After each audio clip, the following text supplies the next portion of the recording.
panjenengan kula kalih Mbak Niken pokoke kumplitane nggih ngeten iki. Oh ngaten. Alhamdulillah. Alhamdulillah. Niku dadi dungane awake dhewe, Mas. Nggih.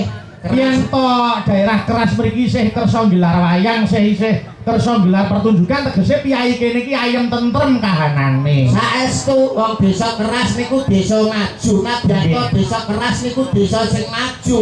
Listrik sudah masuk desa. Ternyata bareng tak selidiki, neng keras niki tesih usum ting. Oh, isih ana ting. Tesih kathah ting. Nggih. Anggere esuk nang nggo kanal ting ploweding ngono niku. Nggih, heeh. Ya ngeten lho, Mas. Piyai mriki tegese nampa kemajuan zaman ning ora ninggalke marang tinggalane para simbah-simbah riyin. Saestu niku ora lali karo mula bukane nalika durung ana listrik gitu. Niku ting iki sing dienggo madangi. Leres. Mula niki dadi kepeling awake dhewe lali sumber bakal ketiwasan. Dadi wong maju ya kena. Ning aja nganti ninggalke marang mula bukane biyen, ngaten. Nggih. Ya contoh ya piyai kene wajan, Kyai Grapyak Semanak. Nadyan sore maudan ewa semanten para pamirsa dalu menika sing ngancani awake dhewe nggih. Alhamdulillah isih akeh Mas Yuda. Boten ngirangi guyub rukun lan tandha tresnane dumateng budaya, nyatane sing kepareng rawuh sakmenten kathahipun menika mratandhakaken bilih desa keras menika masyarakatipun guyub rukun ayem tentrem. Amin. Ning niku Mas Yuda. Nggih. Kula ngemutke dhateng para pamirsa sing tengen panggung ati-ati nggih. Nek sing kono lho Mas, sing nek kok madhep sampeyan kiwa kae lho sing kono. Lah nggih. Kok nek gemujeng apa keplok ya hati-hati nek kepleset ndak nyemplung kali. Nggih. Wah jantenan kok. Malah sekeca lho Mas. Nah, kowe abot para napa mriku sederek-sederek dulur-dulur sing mirsani wayang iki malah penak ae. Lah piye penake? Masa enek delok wayang kok karo mancing. Iya. Wah, nggih. tenan. Alhamdulillah. Biasa mriku saking guyub rukunipun tresnanipun dumateng panjenengan napa melih masyarakat keras nika benten kalian daerah lintunipun Mas. Menapa bedane? Alah saka mongsone daerah liya niku sok seneng gegeran, sok seneng tawuran, tapi nek masyarakat mriki kondusif guyub rukun. Daerah liya karo tangga sok gak gelem nyopo. Dulur sok gak gelem akur, tanggane tuku kulkas atine panas, tanggane tuku gelang atine melang-melang, tanggane tuku kalung atine bingung, tanggane tuku ceret lho mentret. Niku mergo saka ora akure isine iki mung ri atine kuwi. Serik. Contoh kaya Pak Carek niku gak duwe sifat serik, tumindake sarwa apik, dasar sing wedok usahane pitik, duweke sithik ditumpukne kanggo nanggap wayang kulit, insyaallah barokah tambah apik Allahumma. Amin. Amin. Wah jan nimbali Mas Yuda iki ora rugi. Mboten rugi, malah sing rugi kula. Lah piye ta? Ngejak coro keton iki gampang blas. Ya Allah Gusti, nuwun sewu lho Kakang blekok montrot. Ora sampe montrot. Lah nyapa? Ya mung cemet ngono. Kakang blekok cemet mbok katuran ngendika wong iki wis awake dhewe karo Mas Bayu kok. Aku iki suwe lho ora ketemu karo Mas Mondo. Uwangen aku iki karo Mas Yuda. Lah iya. Piye Mas Mondo? Pripun kula iki suwe ora ketemu Mas Mondo. Kula niku kangen Mas. Kali Mas Yuda niku kangen. Wong nyatane iso dadi sicak panggung ya arang-arang. Wong kono lari sih ora jamak kok. Panjenengan semanten ugi mel saka tresnane panjenengane Pak Carek kali panjenengan kula mboten piyambak. Lah jenengan lak mboten sumerep to Mas. Apa? Masyarakat iso guyub rukun, pakliran wayang kulit iso jenjem tentrem, masyarakat iso munggah dados setunggal. Iku gara-gara sinten lak gak ngerti. Sapa sing dalari? Lah niki Mas Mondol nggih menika salah setunggale dagelan sing menungso raine kaya cok bakal. Nih, cok bakal ndoke siji kok. Lah ndokmu pira? Loro. Ya keceken sita ta kok iso Mas Bayu. Selamat malam Mas Mondol. Iya, selamat malam Mas Bayu Ijo. Bayu Aji kok Bayu Ijo. Mas Bayu Aji. Bayu Aji kok Bayu Ijo. Bayu Aji. Nggih. Ora nggih sehat to Mas Mondol? Alhamdulillah sehat. Nggih, nggih syukur nek panjenengan sehat. Mas Yuda. Nggih Mas Bayu nggih. Malam ini sangat luar biasa. Luar biasa.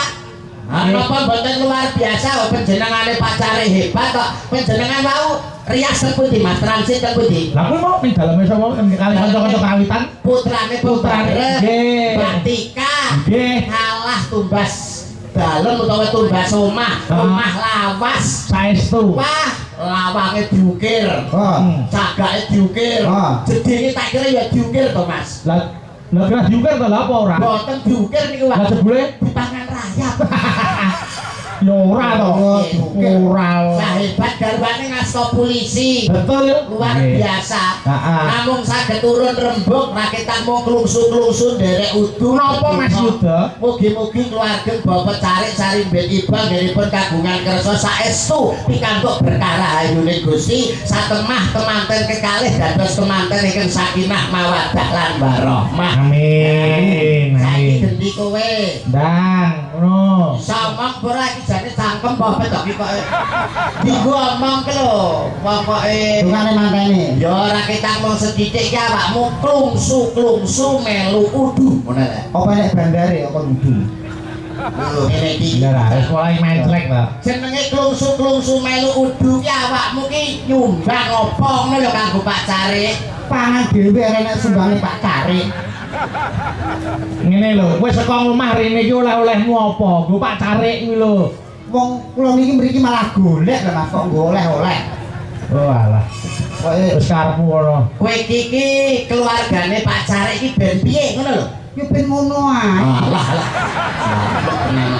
Wis ngene iki lho bocah kok iso. Tegese ki usahane ben saya maju dikapakne. Disuruh maju. Mas enten kabel ecet ta? Nggo apa ta? Gue nyetrum cangkeme ta.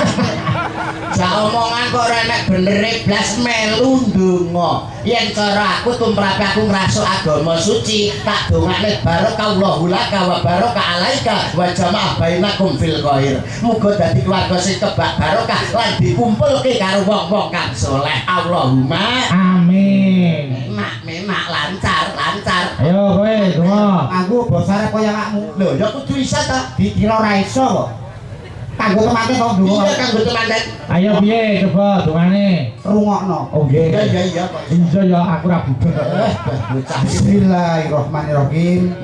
Bismika Allahumma ahya wa bismika amut. Kok iso malah menclek iki piye? Kene iki keras wetan lho. Sing Kene iki akeh santri lho. Akeh santri para alim ulama iki akeh lho. Gudange para kiai, kedunge para alim ulama, akeh para santri, akeh ulama lho tembungmu sak klimah kok nyocok rasane ngati iki lho. Kowe iki lho ndongakne manten piye? Gak krungu to Mang aku ndonga banter. Piye to jajal piye? Rungokno. Bismillahirrahmanirrahim. Bismika Allahumma ahya wa bismika amut. Lho, krungu ora? Cah kucluk, cah gendeng, cah kentir. Kuwi ngono jenenge doa tidur, doa arep turu. Cah kucluk, cah gendeng, cah kentir. Ngerti yo, manten nek radang turu kapan metenge. Oh iya bener. Bener nggih. Ketoke sak teleraman gitu. Sak teleraman. Lambene Mas Mondol iki kaya mawut. Ning kuwi isine bener gitu. Isine apa to lambe kaya ngene kok mawet kok bentuke kaya jumblok. Wong Lambe kok jumblok. Mas yo dikaya ngopo awakmu ki cara nyambut gawe utawa cara wong omah-omah iki kan luwih suwe saka temantene. Mesine kan kowe iso menehi tutur sembur. Ayo mbok nuturi. Nah. Tutur sembur iki piye ning manten ngono. Kula piye kok nyembur. Tutur sembur iki maksud iki kata mutiara lho. Kata mutiara kanggo temanten supaya rumah tanggane bahagia iki kowe kan duwe resep. Oh, alah arep masak to kita resep. Resepe anu nasi goreng, Ngene. Kata terakhir nggo manten saka jenengan apa wis? war bongko ya kata terakhir. Wong gak omongan kok ngene iki mesti dicopet kene ae lho kok iso. Kanggo ndonga temanten ki lho, cara konsepmu ki piye? Lah kabeh wis ana kuncine kok Mas. Wis edan tenan kok. Kabeh iki urip ning alam donya kabeh ana kuncine. Tegese wong omah-omah sadurunge omah-omah lan omah-omah kuwi ana rumus utawa ana kunci. Ana rumuse ana kuncine. Matematika apa piye rumus? Ora ngenteni. Nak mentai.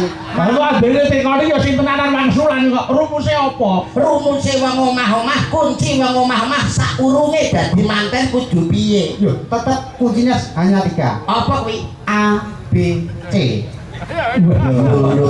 Manten mbok tukokno kecap iki nggo ngekreti matamu kowe. Kunci wong dadi manten ada 3. 3. A, B, C. Kuwi enek maknane. Enak makna. Enek karepe. Enak karepe. Wah, edan tenan kok gundul iki kok iso. Wis mari kok. Karepe apa? Karepe apa? Huruf yang pertama adalah A. A. Anak loro kudu padha senenge.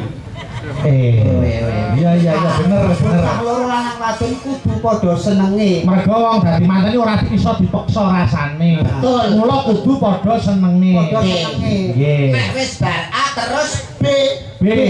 Bapak Ibu kudu merestui.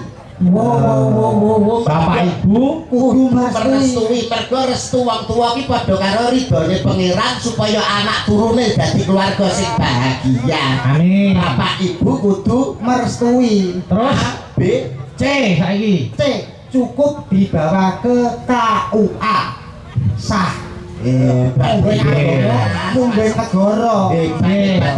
Iya, Wong iya, model iya. ndas-ndasane kaya cilok ngene lho kok Ngawur. tembung sak tembung kok ya iso lho kok iso. Ngene masa gak cilok. Nggih. Ngawur ngene kok cilok. Lah iki apa? Ini ngono tahu gula. Digoreng dadakan 500-an langsung kok dilat. Tangro lencung dirai bae tau bulan. Tahu bulan. Kuwi sadurunge duwe mak dadi manten. Ah. Konsepe ABC. ABC. Lah nek wis diwisuda pinangka temanten wis sah menurut agama lan negara, konsepe Wis apa? omah-omah Wis omah-omah. tetep A, B, C. Lho kok ABC meh. Kabeh rumusnya ki A, B, C. A yang pertama, Anak istri yang diutamakan. Nggih. Nek wis omah-omah. Loh, wis anak omah-omah. istri harus Utamakan. Terus B, Bungah susah dilakoni wong loro. wedan jelas. nggih. Pak Lurah medun langsung menehi DP iku jelas. Jelas, DP panjer to. Kowe dupak. A, A, B terus lagi C. C. Cinta sekali untuk seumur hidup. Kabeh ya. Anak begini. Maksudnya kangge wong omah-omah. Ora wong omah-omah tok. Lah apa? MC bareng kutine yo mau ABC. MC protokol dalam manten. Dalam mari yo cukup ABC. A yang pertama, Assalamualaikum warahmatullahi wabarakatuh.